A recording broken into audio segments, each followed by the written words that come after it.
इनके पास इतने हथियार आते कहाँ से? आपने वीडियो देखा होगा, फोटो देखा होगा, मोनू मानेसर AK-47 और पता नहीं कौन कौन सा राइफल लेकर के घूम रहा है। इनकी जांच होनी चाहिए कि ये लोग इतने सारे राइफल्स और इतने सारे बंदूक लाते कहाँ से हैं। इनको कौन वो ताकतें हैं जो ताकतें इनको फंड कर रही है, जो ताकतें इनको हथियार ला करके दे रही है, उनकी जांच होनी चाहिए। सिर्फ मोनू मानेसर को जेल में डाल देने से या सिर्फ मोनू मानेसर की गिरफ्तारी की मांग कर देने से ये मामला शांत नहीं होने वाला है। लग रहा है कि जब गौ तस्करी अवैध रूप से उसको बैन किया गया हो कि आप गौ तस्करी नहीं करते, आप हमें बताइए, करते आप हमें बताइए, पिछले 2 साल में हरियाणा का ही डेटा है, 14,000 केसेस गौ तस्करी के रजिस्टर किए गए, मगर कितने का जजमेंट आया और कितने में वो मुलजिम साबित हुए?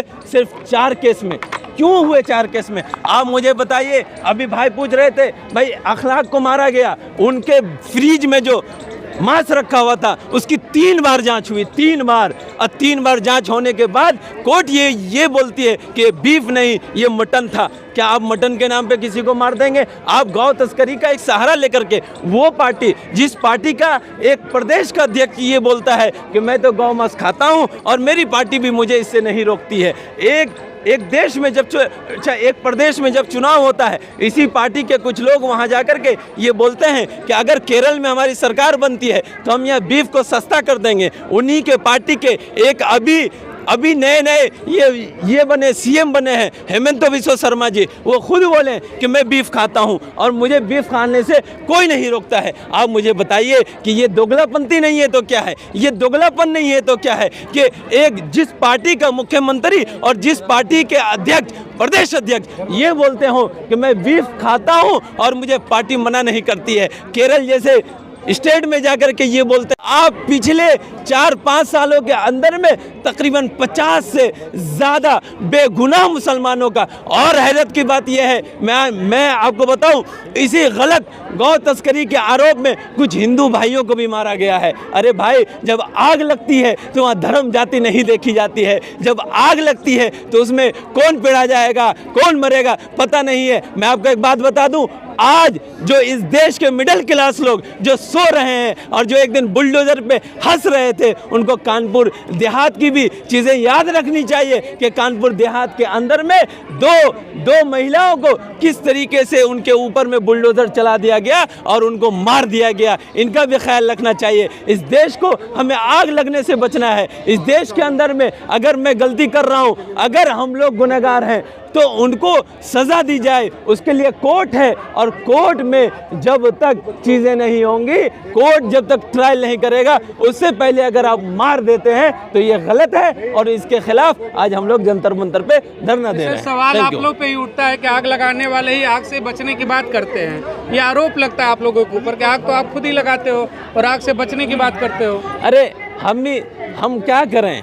कातिल भी वही हैं, मुंसिफ भी वही हैं, इंसाफ भी वही करते हैं और हमें कातिल भी वही ठहराते हैं। हम तो ठहरे बेचारे मजलूम, हमारे ऊपर में जुल्म तशद्दुद के पहाड़ तोड़े गए हैं, फिर भी हम ही मजलूम है। आपको पता है गुजरात दंगे में आप BBC की वो जो बनी है डॉक्यूमेंट्री जो बनी है, उसको क्यों नहीं देखने देते हैं? आप इसलिए नहीं देखने देते हैं कि वो जो हमारे ऊपर में जो आपकी सरकार के माध्यम से जुल्म तशद्दुद के पहाड़ तोड़े गए थे, वो बाहर आ जाएंगे। और वो बाहर आ जाते हैं, इसलिए आपने उसको सिर्फ और सिर्फ इसलिए ही आपने उनको रोक दिया और डॉक्यूमेंट्री को दिखाने नहीं दिया। बिल्कुल सही बात है, हर जगह पे मुसलमानों को ही इन चीज़ों का सामना करना पड़ता है। आपने सही सवाल पूछा है, क्यों ना करना पड़े? हम तो आज नहीं, जब से हिंदुस्तान आज़ाद हुआ है उस वक्त से हमारे ऊपर में जुल्म के पहाड़ तोड़े गए। आज अगर इस देश के अंदर में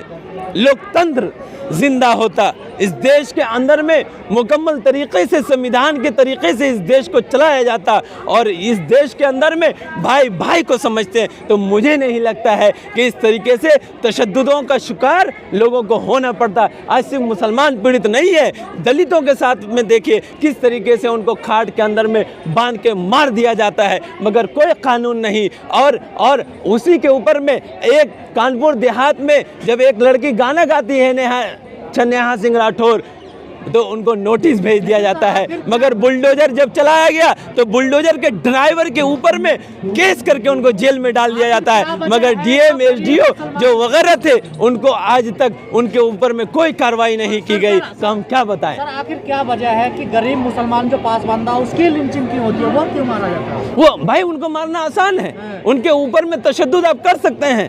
भाई अगर आपके अंदर में इतनी ही ताकत है तो आप गौ मांस को पकड़िए, गांव को पकड़िए और खिसेट के लाइए कोर्ट में।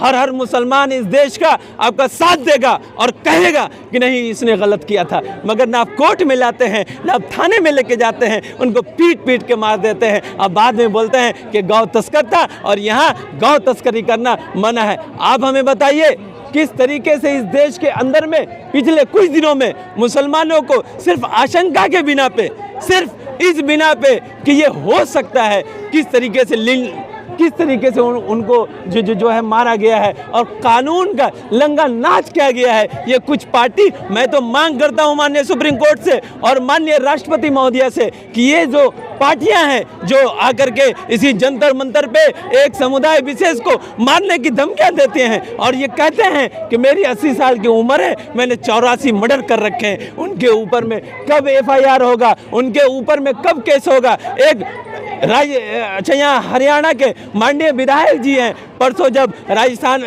यहाँ हरियाणा विधानसभा में जब सवाल उठाते हैं मोनू मानेसर पे, तो आज सुबह सुबह उनके खिलाफ हर जगह पे एक पोस्टर चस्पा कर दिया जाता है कि ये आतंकवादी है। भाई साहब, इस देश के अंदर में आतंकवादी शब्द का इस्तेमाल मुसलमानों के लिए इस तरीके से हो रहा है। कांग्रेस सरकार जी सर हिंदू राष्ट्र बनने जा रहा है। कांग्रेस, हमें कांग्रेस हो चाहे बीजेपी हो, हमें उससे मतलब नहीं है। लिंचिंग हुई है, क्यों भाई? हमें तो पता है कि इन्होंने हमारे साथ, हम इंसाफ दिलाएंगे।